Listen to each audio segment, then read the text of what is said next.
Près de 8000 hectares avalés par les flammes en 48 heures et plus de 10 000 personnes évacuées. C'est le lourd bilan de l'incendie qui ravage actuellement la région de Landiras en France. Le feu qui s'est éthéré depuis des semaines se propage à un rythme galopant depuis mardi. La France, dépassée, a fait appel à ses partenaires européens.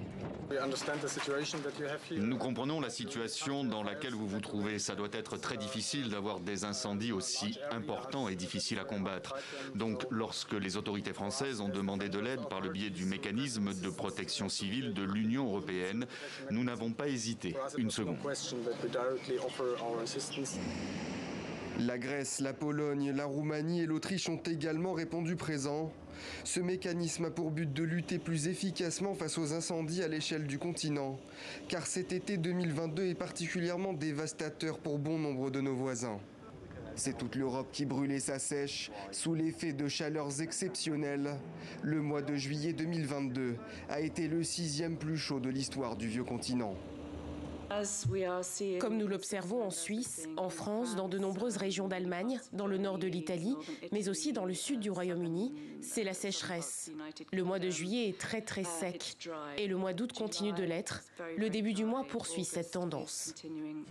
La surface brûlée par des feux en 2022 est pour le moment près de 4 fois supérieure aux niveaux normaux. Ce sont plus de 600 000 hectares de végétation qui sont partis en fumée, contre un peu plus de 158 000 hectares en moyenne. Si la France est particulièrement touchée, l'Angleterre, l'Espagne ou encore le Portugal y ont fait face ces dernières semaines. Même constat concernant la sécheresse. En Allemagne, par exemple, les autorités ont prévenu que le niveau du Rhin pourrait atteindre un seuil critique dans les jours à venir. Cela pourrait rendre le transport de marchandises sur le fleuve plus compliqué. Si le pic de cet énième épisode de chaleur devrait être atteint aujourd'hui en France, la saison des feux est loin d'être arrivée à son terme.